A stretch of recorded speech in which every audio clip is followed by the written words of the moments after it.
This is Talk with TAS, a radio experience hosted by Dr. Teresa A. Smith, a licensed counselor and professor focused on the transformative journeys of her guests and the lessons they've learned along the way. She's also an author, speaker, and nationally known social media personality. Join her now as she interviews newsmakers, artists, authors, and more. You will learn something new. This is Talk with TAS. Here's your host, Dr. Teresa A. Smith, also known as Dr. TAS. I am so excited. You can tell it on my face. I've been having so much fun off camera with Peter McNeil. Peter McNeil is an author. He's an accomplished author. He is a screenwriter. And when I tell you, I've been reading his materials. I started reading them last year. He is so descriptive when he writes. And that's so important, as one of the individuals I had on earlier this season talked about. You write from all five senses. And Peter has really accomplished that. And again, we've been having so much fun off camera. I told him, I said, let me press the button because they need to hear all this good stuff that we're talking about. Thank you, like I said earlier, thank you for even inviting me. I wasn't even thinking about, like I was saying right before you press record, it was just that particular day, you was the last one.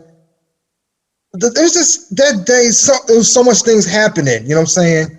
Where we was like, okay, we are definitely on the right path. And I'm talking to my wife, Pam, and whatnot. Our leading actor of our latest project called. We had a great conversation about the project. The editor, we were seeing things. Right now, we in post-production. So the editor is editing the project, and it's really coming along. It's really coming along nice. And we said, we got something really great here, you know? Oh, and also, we got approved. I'm part of a nonprofit organization. It finally got approved earlier this week. It's called Brothers for Life. So it's 7 of us with all our unique talents and gifts. We joined together to really go out and serve and mentor the underserved youth in our community. And truth be known, we started this last year around August, when the whole world shut down, and I was in the middle of, I'm gonna be all over the place while I was in the middle of writing the screenplay. We were just sitting around and talking about, why don't we all get together and form a nonprofit? It wasn't even a nonprofit. Let's go around and mentor the youth. And then it just snowballed after that. We started putting everything together. We found a lady to do our 501c, to write out the whole, form and all that. And we sent it in earlier this year, right before filming. And then it got approved the same day you reached out to me. Oh. And everything was just happening, like bam, bam, bam, bam, And now we are an approved nonprofit organization because Titus, of course, he's from that area. Roger Haley, I'm acting like you don't know who these people are. You know exactly who they are. You grew up with them, him, and we all coming from different backgrounds within our organization. I'm coming from entertainment field. Roger, of course, from the softball, baseball, sports field. Titus, banking. We have another gentleman by the name of Carlton Gainey, investment. Prentice, Lord, I forget his last name. He's in construction. He will kill me when he see this. Hakeem in real estate. So we all coming with all our different backgrounds, joining together to go out and start mentoring and talking and really helping our community, especially with the kids, and see if they will be a part of what we got going on and see what avenues they see themselves doing. Because a lot of these kids don't have outlets these days, and then they fall into the traps of the world, And it's usually the wrong trappings. You know what I'm saying? They don't have, a lot of things that they could go to, or sources, or recreational things other than the Y, to go to that will expose them to what's really out there for them that they could tap into, whether it's the sports, entertainment, and now these days, especially our culture, we really need to be knowing about our finances. We really need to know about our investing. Stuff that we didn't know growing up until now. Unless you was in that environment, that your parents, knew people that was already into that, but not us growing up. The majority of us, we didn't have any of that. We just made up whatever our fun was, went to school, graduated, did this. So, you may have an inkling of what you may do and go to college and learn that. A lot of us don't have a clue, and we pass it down. So No, you're fine, Peter. But I think I know. I understand. I think I understand your passion, but I want other people to understand your passion. So I want to go back. Okay. Yeah. I want to go back. Let's go back. I just wanted to show that, to share all that with you. Because I don't know if the audience can hear the New York accent, because we were having so much fun off camera. That's the reason why we just picked right up, because we were having fun off camera. Yeah. But, Peter grew up in Brooklyn, New York. Mm-hmm. And when I was delving into your formative years, I didn't realize that you met your future brother, Kevin. Mm-hmm. And you met him versus, because guys, I want you to hear the language that means that he met his future brother, Kevin. And this person became your best friend, but you guys were connected because you were both foster children. Yes. So now, is Kevin a person of color? Because I don't know. Mm-hmm. So here it is. We've got two young men of color who are connected and eventually are adopted by the same family.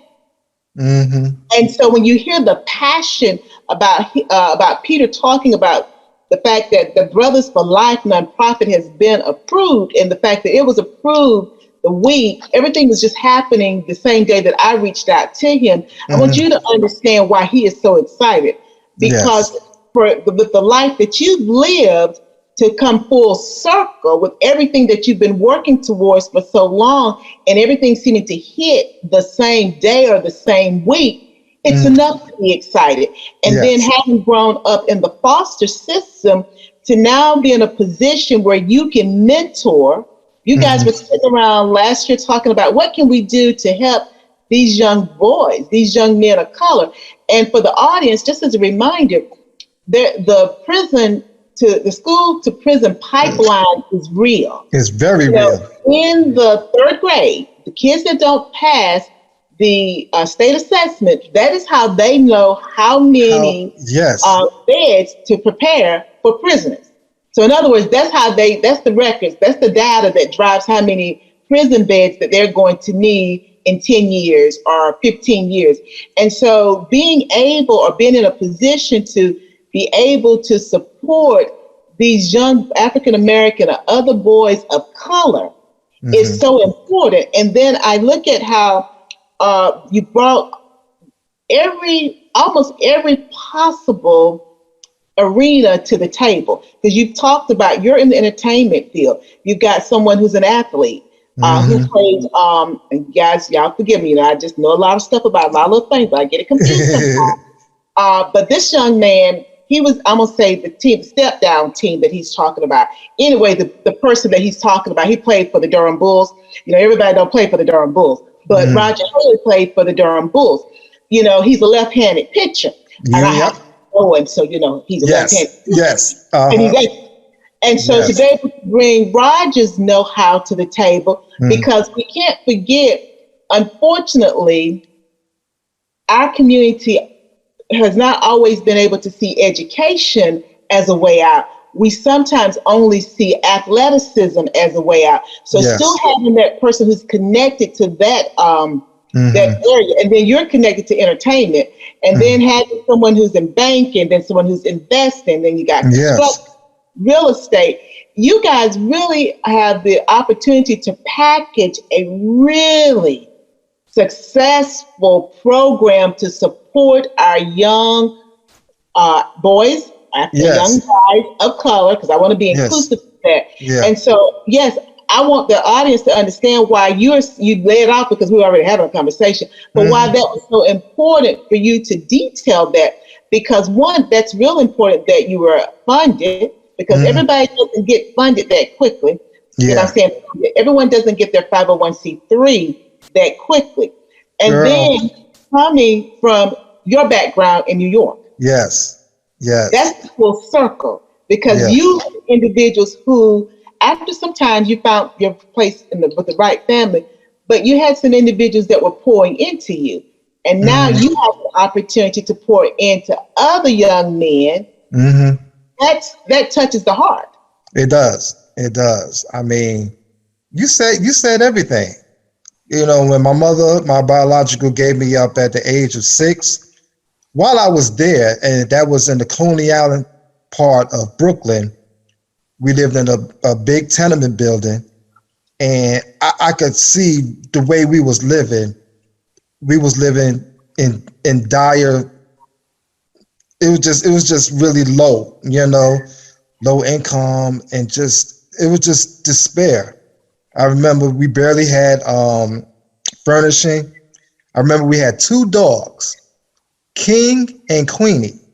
I specifically remember they had their own room within our apartment, in our apartment. But you can just imagine how that room looked, filled with doo-doo all over the place. And I remember when this tall white lady came to our apartment, and my mother sat me down and faced me. I swear, every time I see my daughter, Milan, it's like I'm looking at my mama, my biological, And my mama sat me down and said, I love you, but I'm unable to really raise you and take care of you. So you're going to be going with this lady, and I love you, And I just took it. I didn't cry. I for some reason, I understood. And I went with this lady, we went to McDonald's first, got me a Happy Meal. And I went to the East New York part of Brooklyn. That was in 72, where I met Miss Edna Anderson, who was going to be my foster guardian. And I went into her private home. And I saw this young guy, just run around, just playing in the living room. She introduced me, that's Kevin. All right. I was trying to shake his hand, and he put a gun in my hand, and we started playing cops and robbers right out the gate. While during that time, the TV also became my best friend.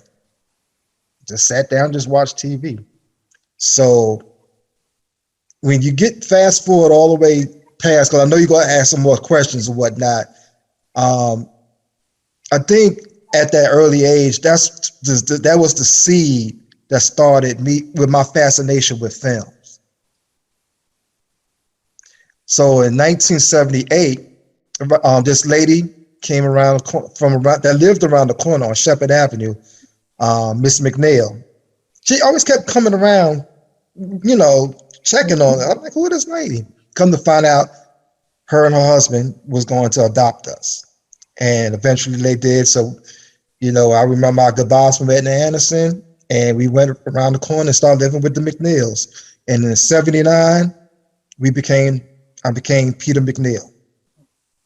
Yeah, Peter Allen McNeil and Kevin McNeil. And it was crazy, that same year, Miss McNeil's husband passed away. Okay? That's when the financial struggles began. We didn't even wait. We were just happy that, we adopted and all that. But then he passed away. And over the course of time, you could just, but we was happy, But then still with all that happiness, and I was still an introvert or just quiet, because I was just taking everything in. You know, from the time that my mother gave me up to Edna Anderson, our foster guardian, and just really just trying to just analyze and just try to take in a lot of why. We talk about that part of your life, and I heard you describe it. Mm-hmm. You know, you describe it as if you are writing a book. Yeah. You talk about, we had King and Queenie. We had two dogs, and each one had their own room. And you can imagine what their room looked like. There was doo-doo everywhere. You're describing it as if you were writing a book. Then one day, your mom sat you down, and she told you that, you know, she loved you, but, you know, she couldn't raise you. She wasn't able to raise you. And then the lady comes, and you're going to go with this lady. And the lady took you to McDonald's, and then you went to the house to live with Miss Anderson. You talk about it as if it is a movie. Yeah. As if you are not attached to it. Yeah. I believe that I know, having read your work, that there are feelings there. And when you're ready to deal with those emotions, you will. You talk about DMC from Run DMC and the fact that he was adopted, and, you know, his therapist is like, yeah, you've suppressed some things. You know, I believe that everything is about timing. And when God wants you to move forward, he begins to position us to do that. He drops little nuggets. You know, your niece, she found her other family. I just have to, you listen to the podcast, the DMC from Run DMC is talking about he was adopted and how he's trying to now begin to deal with that, and what role it plays in his life and in the work that he's done and what he's going to do. You know, you then get an interview request from me. So for the audience, let me just say, Peter and I met in February, March of 2020, before everything shut down for the pandemic. And we had planned an interview. But the pandemic happened. But now we're having a different sort of interview than what we would have had then. And that's, you know, I'm talking about timing, because I reached out when all these things are happening. And then when you gave me your bio, because, you know, you're a writer, you didn't just give me a bio, you know, but that's what I needed, though, because it gave me more information about who you are. And it helped me to understand, even though you can say to someone, oh, you know, I started writing, I think you said you started writing once you came out of the military, but you were always writing. I was saying that even though you're an introvert, you were always writing, you know, because it's very obvious in the Bible that you're a writer. You got fascinated by television once you moved in to the new home with your brother. Then you were always observing people. You were a people watcher. You had steady habits. You're questioning things. So you've always been in your head, but also in the heads of other people. And as you said, as it related to your mom, even though you were 6, I believe, you understood. Somehow you understood that she loved you, but she really couldn't raise you. She just didn't have the finances to do it. Yes. But think about that as a kid, but think about it now as an adult, that you were astute enough as a young man, a young child, you were aware of your surroundings and understood that your mother loved you, but she really didn't have what was needed to raise you in a manner that she felt would be appropriate. And she was having to make a tough decision about what would be in your best interest. Yeah. I mean, you just hit it on the head. I'm like, at that age, I don't know where it came from. It just was what it was. I just knew that my mom's knew that environment wasn't good for me or her. So she did what she felt was best for me at the time or whatnot. And then I got fostered, then adopted and whatnot. And then I think that was just the quest of really trying to figure out who I am. Mm-hmm. You know, when you growing up with a family growing up with their biological kids, they already bonded, you know what I'm saying? Through good times, fights, whatever, family situations. And going back to an introvert, I think I just became that because I said, I'm for some reason, I felt like I need to guard myself. Because I don't want nobody hurting me. You know, I know my mom's love me and all that, but I don't want nobody coming in my life trying to hurt me. Cause I put up serious walls, you know, just thinking about it, oh, Pete's shy, introvert. Nah, when you get to know me, I'm a loudmouth, you know what I'm saying? I'm cool, I'm laid back and whatnot. And I don't really let a lot of people to this day in my circle. Cause I could feel your vibe, your intentions. I don't need that. You ask a lot of people, a lot of New Yorkers, especially in our neighborhoods, school was just school. Unless you had that parent that'll be on your butt saying you got to be this and that, or well-to-do. A lot of us didn't have them well-to-do. Everybody was just making by, just getting by, And we went to school just to look nice and fly. Yeah. I can remember more stuff during my junior and my public school days than my high school. I don't remember nothing in high school. Nothing. We look nice, we play handball, but all the school curriculum, nah. So when I was graduating, barely graduating, this army recruiter came to me, you want to join the army? Because I didn't know what I was going to do after school. Mm-hmm. I ain't have a clue. It just hit me in the face like, oh my God, I'm about to graduate. What I'm going to do? So I wound up going to the military in 85. So as soon as I got my graduation diploma, the next week I'm on a plane going to Fort Jackson, North Carolina. That's my first time out of New York. And I'm like, oh, they got trees. I could see the sky. New York is seeing buildings. Trees. Yeah, we got buildings. Trees. Skies. Oh, that's how big the sky is. Yeah. You land in South Carolina, the feeling is different and all that. Mind you, I'm in a military, environment.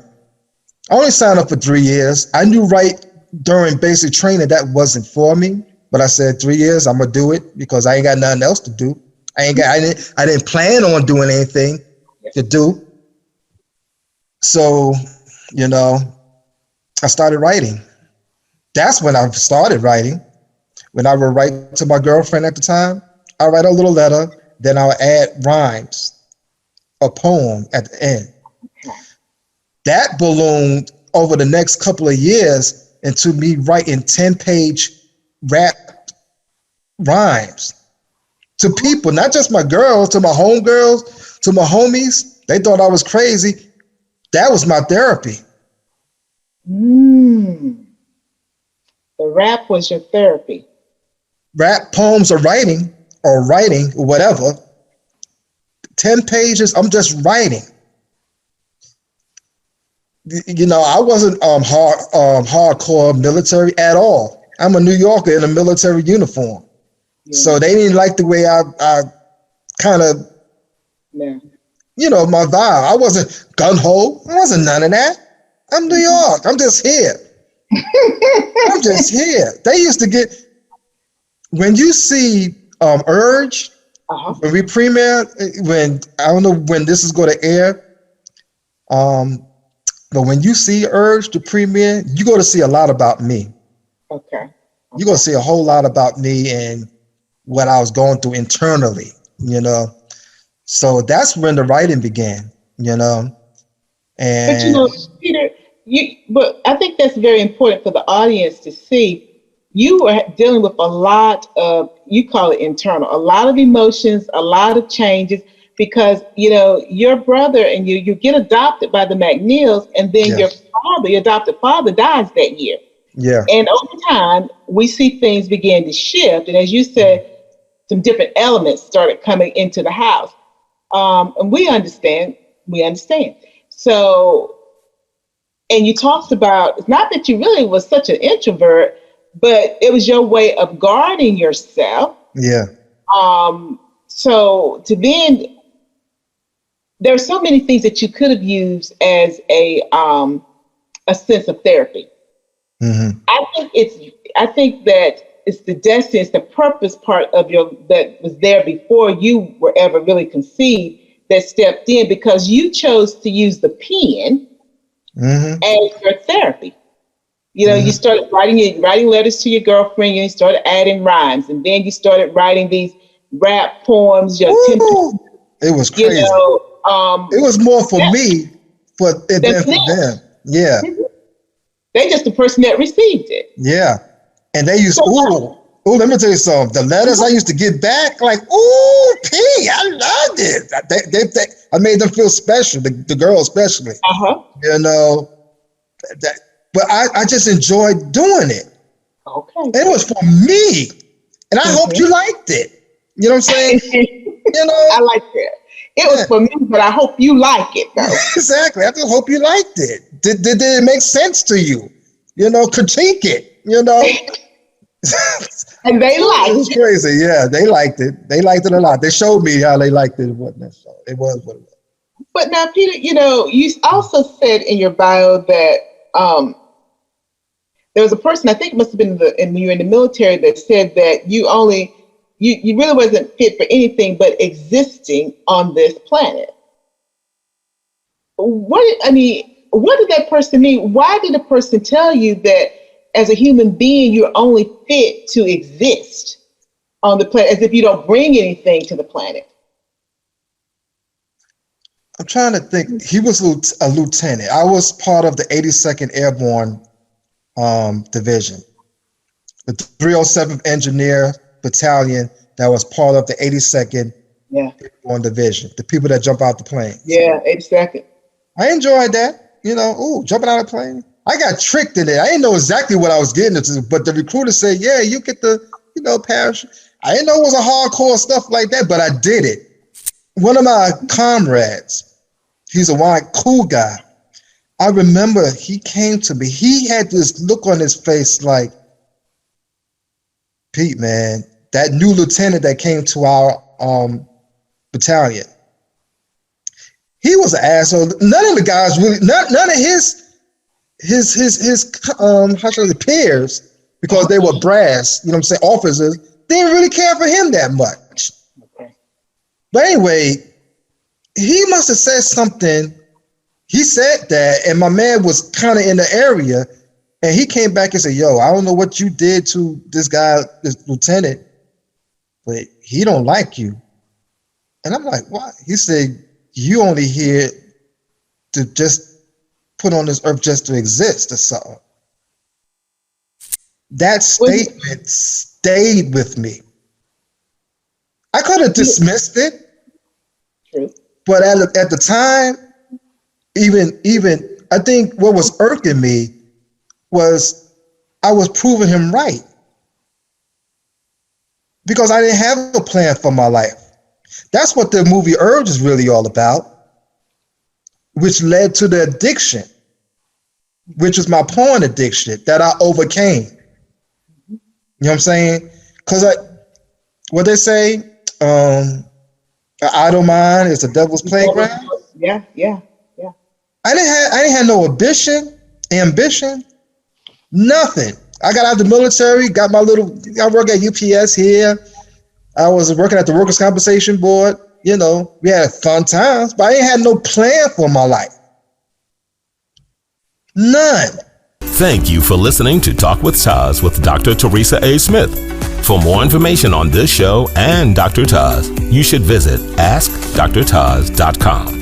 That's AskDrTaz.com. Talk with TAS is a production of DQ Consulting, LLC. Dr. Teresa Smith, executive producer.